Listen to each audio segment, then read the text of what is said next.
모터사이클 매니아 여러분 안녕하십니까, 현승만입니다. 이번 겨울 너무너무 유난히도 참 눈도 많이 내리고 얼마 전까지만 해도 3월인데도 그냥 한 폭설이 그냥 펑펑 한번 내렸었죠. 아주 이번 겨울 아주 유난한 것 같습니다. 눈 아주 그냥 원 없이 보고요. 특히나 강원도 지방에 아주 그냥 눈 정말 원 없이 지긋지긋하게 보셨을 텐데요. 그렇지만 계절의 신비함이라는 건 언젠가 겨울은 간다는 거죠. 그리고 드디어 봄이 왔습니다. 현승만의 모터사이클 이야기 2010년 3월 방송 지금부터 시작하겠습니다.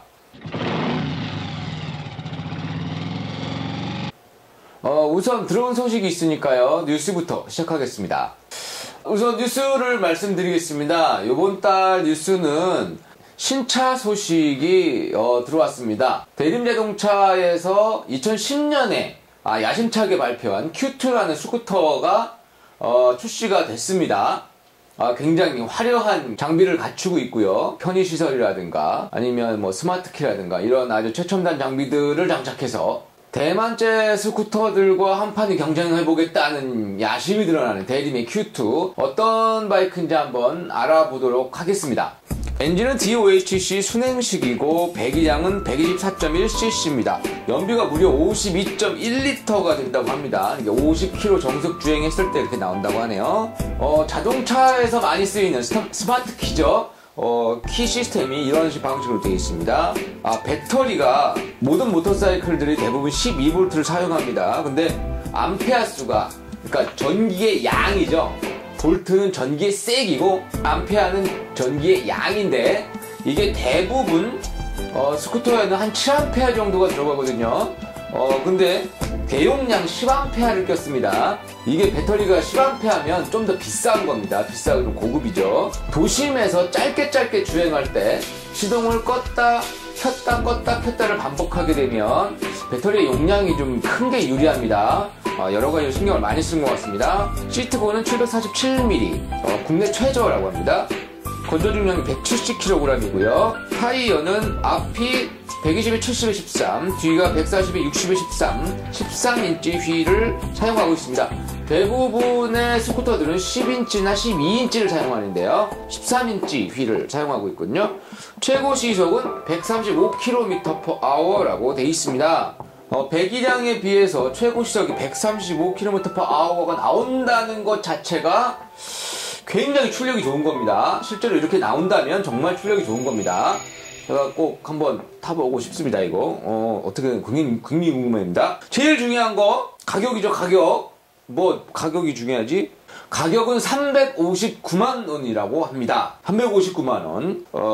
요즘에 이제 좀 약간 럭셔리한 그런 이제 빅 스쿠터 타입의 스쿠터들이 가격대가 조금 세죠. 그런 측면에서 보자면 가격대도 그렇게 비싼 가격은 아닌 것 같습니다. 이런 첨단 스펙에서 봤을 때 그렇게 비싼 것 같지는 않습니다. 그리고 이제 Q2에 대해서 좀 더 자세하게 알고 싶으신 분들은요, q2 대림.co.kr 밑에 자막 내보낼게요. 소비자들의 관심뿐만 아니라 대림 자체 내에서도 굉장히 큰 기대를 걸고 있는 모델이 아닌가 싶습니다. 부디 Q2가 침체되어 있는 모터사이클 시장에 활력을 불어넣을 수 있는 그런 모터사이클로 대박 한번 쳤으면 좋겠습니다. 추후에 제가 좀 더 꼼꼼하고 자세하게 과연 얘가 쓸만한 물건인가에 대해서 한번 시승 및 세부 취재를 한번 해보겠습니다. 다음 소식은 할리데이비슨 코리아의 소식입니다. 할리데이비슨 코리아가 이륜차업계 최초로 자기 차량 손해보상 프로그램을 런칭했다고 합니다. 할리데이비슨 코리아는 2010년 3월 12일 자기 차량 손해보상 프로그램을 업계 최초로 런칭하고, 이를 기념하기 위해 3월 한 달 동안 무상가입 프로모션을 진행 중이라고 12일 밝혔다. 자기 차량 손해보상 프로그램은 라이딩 중 차대차 사고로 인해 차량이 손상됐을 경우 이에 대한 수리비를 제공해주는 것으로, 3월 중 모터사이클 계약 및 출고를 완료할 경우 해당 프로그램에 무상가입되는 혜택을 얻을 수 있답니다. 3월이 지나면 돈 내야 되나봐요. 얼마나 내죠?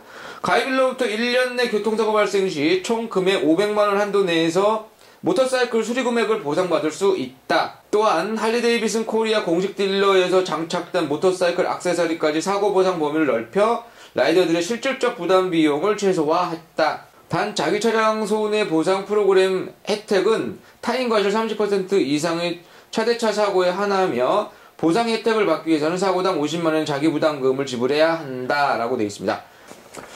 그리고 뉴스가 한 가지 더 있습니다. 지난 3월 6일 CSR 레이싱 팀의 바이크 샵이 오픈을 했습니다. 그래서 각계각층에 국내에서 이제 모터스포츠 관련된 많은 분들이 오셔서 축하를 해주셨고요. 최종희 씨와 송규한 씨가 이 샵을 운영하게 됩니다. 그러니까 엔진 튜닝이라든가 뭐 그 드레스업이라든가 튜닝이라든가 이런 것들을 전문적으로 하는 그런 샵이 될 것 같습니다. 최종희 씨와 송규한 씨는 현역 선수시죠.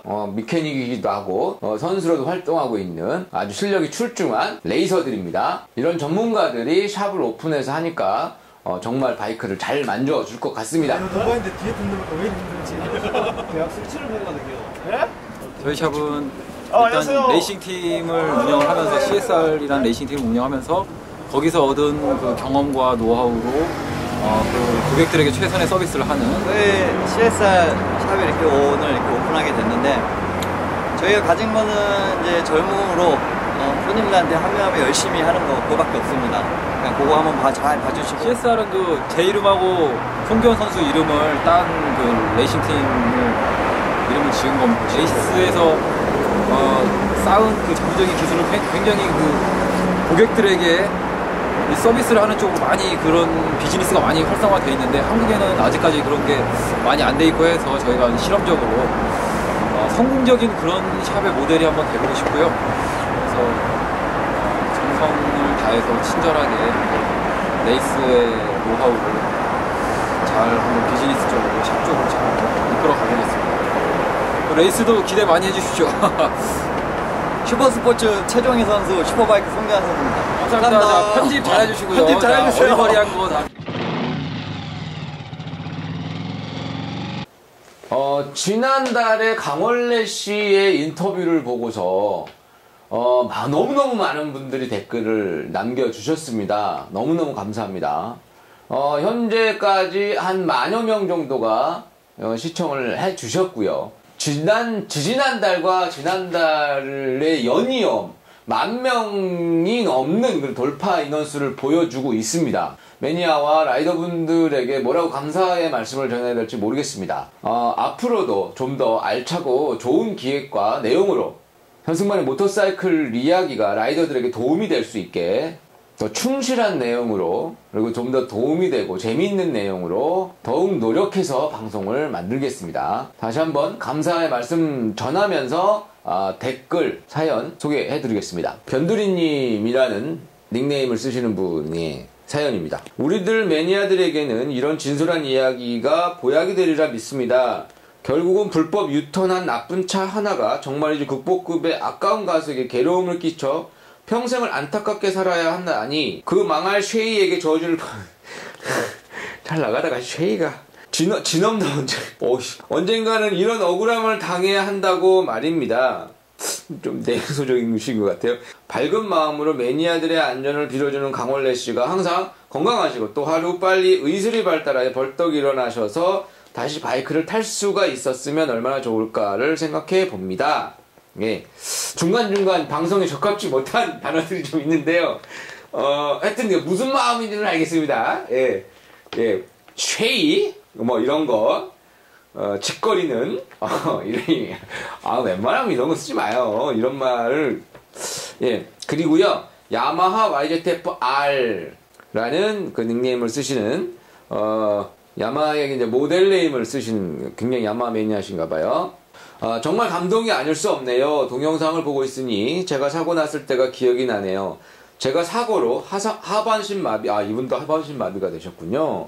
운이 좋게 다리신경이 끊어지지 않아 3년 재활로 다시 걸을 수 있게 되었지만 아파서 휠체어에 있었던 시간 동안 참담하더군요.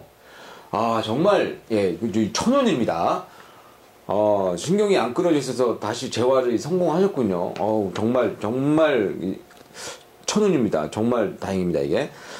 제가 누워서 일어나지 못했던 1년간 참 머릿속은 텅 비어 죽고 싶었던 그 시간, 다시금 머릿속을 스치고 지나가네요. 참 저는 운이 좋았던 것 같습니다. 예, 그런 것 같습니다. 좋은 일 많이 하셨나 봅니다. 다시 오토바이를 탈 수 있게 되어서 승마님 올려주신 동영상 정말 잘 보았습니다. 돌이켜 다시 한번 생각나게 해주셨네요. 뼈아픈 기억이지만 사고랑 참 무서운 것 같습니다. 다리 감각은 살아 있었지만 걷지 못했던 현실이 정말 죽고 싶었었죠. 상처에 다리가 썩어 들어가서 병원에선 이들을 방치하면 잘라야 된다고 말하는 상황이었죠. 억장이 무너지더군요. 걷는 것조차 하지 못하는 상황에서 두 다리를 잘라야 한다는 말을 듣고 정말, 하지만 이대로 주저앉을 수는 없었죠. 신호대기 중 차가워서 들이받았고 그 사람 생각만 하면 피가 거꾸로 쏟았죠. 다리 신경이 살아있다는 말에 오기로 재활을 했던 것 같네요. 회원분들께 당부드리지만 보호장구 및 헬멧은 꼭 착용하고 시내에서 과속은 하지 않았으면 하는 작은 바람 말씀드리고 싶네요. 동영상 감사히 잘 보았습니다. 도로 나설 때 항상 차 조심, 오토바이 운전 중일 때는 꼭 시야를 멀리 보시기 바라며 아무리 뚫린 길이라도 과속은 하지 않았으면 하는 라이더가 되었으면 합니다. 라고 사연을 보내주셨습니다. 자기가 이렇게 큰 일을 직접 겪으면 그 정신적으로나 육체적인 스트레스라는 게 정말 상상을 초월하거든요. 어찌됐든 이런 것들을 극복하고 지금 재활에 성공을 하셨다는 거 정말 축하드리고 정말 강한 의지를 갖고 계신 분이 아닌가 생각이 됩니다. 너무너무 감사하고요. 정성스러운 댓글 뭐 제가 이렇게 댓글을 달아주시면 저도 밑에다가 너무 감사하기 때문에 어느 분이든 될 수 있으면 빠뜨리지 않고 댓글을 달아드리려고 하니까요.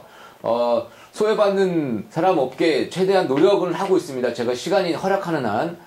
그러니까 정성 어린 그리고 좋은 의견이 있으시면 항상 댓글에 문은 열려 있으니까요. 어떤 이야기든 좋습니다. 댓글 많이 달아주십시오. 그리고 이번 달에는 제가 길거리 지나다니면서 도로 위에서 볼 수 있는 진기한 풍경들 혹은 재미있는 풍경들 이런 것들 몇 가지 찍어 놨었거든요. 그거 보시고 라이딩 테크닉으로 넘어가도록 하겠습니다. 길거리를 가다가 포니를 봤습니다. 근데 정말 복원을 잘해서 깨끗한 정말 이쁜 포니를 봤습니다. 너무너무 신기해서 찍어봤습니다. 얼마 전에 눈이 왔죠. 근데 저희 집 바로 옆에 어느 한 분이, 제가 항상 이 골목을 지나다니는데 발칸을 타고 다니시는데요. 하룻밤새 아주 많은 눈이 내려서 이 발칸에 눈이 아주 수북히 쌓였습니다. 그래서 제가 지나가다가 우연찮게 한번 찍어봤습니다. 이 눈은 누가 치우나요? 이 눈 치우려면 고생 좀 하실 것 같습니다. 이 눈을 끝으로 이번 겨울은 모두 지나갔으면 합니다. 설마 4월에 또 눈이 오거나 그런 황당한 시츄에이션이 발생되진 않겠죠? 이번 달 라이딩 테크닉은 시트 포지션입니다. 시트에 어떻게 앉아야 무게중심을 잘 맞추는지, 그리고 시트의 어느 포지션에 앉으면 접지력이 변화하는가, 접지력을 변화시키기 위해서 라이더의 신체가 어떻게 이동하는지, 그리고 뭐 의도적으로 할 것인지, 혹시나 자기가 잘못된 습관으로 앉아있는 건 아닌지, 뭐 이런 것들 잠깐 살펴보도록 하겠습니다. 그 시트에 앉는 포지션이라든가 이런 부분에 대해서 좀 얘기를 해볼까 하거든요. 많은 분들이 그냥 앉으면 앉는 거지 뭐 그냥 땡기면 가는 거 아니야 뭐 이렇게 생각하시는 분들 많은데요. 엉덩이가 시트에 닿는 그 중심 포인트가 사실은 굉장히 중요합니다. 그래서 앉으실 때 이쪽 이제 대퇴 안쪽 여기 이제 민감한 부분, 이게 연료 탱크와 어느 정도 한 주먹 하나 정도 들어갈 정도의 공간이 있어야 됩니다. 이게 너무 이렇게 딱 하시면 충격이 올 때 아프기도 아프지만 중심이 좀 무너집니다. 그래서 이렇게 하시면 약간 요 정도 포지션이 될 것 같아요. 이렇게 리그립을 한 상태에서 한 요 정도 주먹이 하나 이게 들어갈 수 있을 정도. 그리고 상황에 따라서 포지션이라는 게, 시트 포지션이라는 게 상황에 따라서 앞으로도 갈 수 있고 이렇게 뒤로도 갈 수 있습니다. 방금 전에 그 스텝에 발의 위치 뭐 이런 거 레바 조작 위치 이런 거 할 때 잠깐 말씀드렸는데 모토크로스 선수들은 최근에 AMA 슈퍼크로스나 뭐 이런 선수들은 그 경기장 주행을 할 때는 이 상태로 놉니다. 발을 와서 이 발목까지도 서스펜션을 촬영하기 위한 거거든요. 그래서 이제 뭐 코너가 나타나는 건 문제가 발생됐을 때만 이렇게 해갖고 하는데 이렇게 되면 도로에서는 적극적인 대응이 안 되기 때문에 별로 좋지 않습니다. 그래서 이것까지 하려고 하는 건데요. 그 오프로드 같은 경우는 뭐 이렇게 엉덩이를 띈 상태에서 이렇게도 가고 이렇게까지도 가죠. 뭐 프리스타일 하시는 분들도 이렇게 많이들 하시잖아요. 이렇게 몸의 중심이 바뀌면서 타이어의 앞뒷바퀴 접지력이 완전히 달라지게 됩니다. 그래서 휠 스핀을 한다든가 이럴 때는 뒷바퀴에 최대한 하중을 줄여야 되잖아요. 뒷바퀴에. 그렇기 때문에 몸이 앞으로 가는 겁니다. 그러면 머리가 무겁다고 제가 전에 말씀드렸는데 이렇게 되기 때문에 뒷바퀴의 하중은 줄어들고 악셀을 당기면 이렇게 악셀을 열어가지고 뒷바퀴를 막 하면은 하중이 없는 상태에서 헛바퀴를 돌게 됩니다. 그게 이제 휠 스핀이고요. 그리고 뭐 윌리를 한다거나 이럴 때는 엉덩이를 뒤로 빼고서 하는 뭐 이런 그 테크닉이 있고요. 공도에서 제발 윌리 좀 하지 마세요. 사람들이 자꾸 손가락질합니다. 그렇게 되니까요. 이 시트 포지션이 자기가 평소에 어떻게 됐는지, 자기가 항상 어떤 자세로 시트 포지션을 갖고 있는지, 올바른 것인지 이런 것들을 한번 다시 생각해보는 그런 시간을 좀 가지셔야 될 거예요. 왜냐하면 그 생각보다 시트 포지션이라든가 이런 것들이 좀 기복기가 좀 잘못되시는 분들이 많습니다. 길거리를 지나다니다 보면.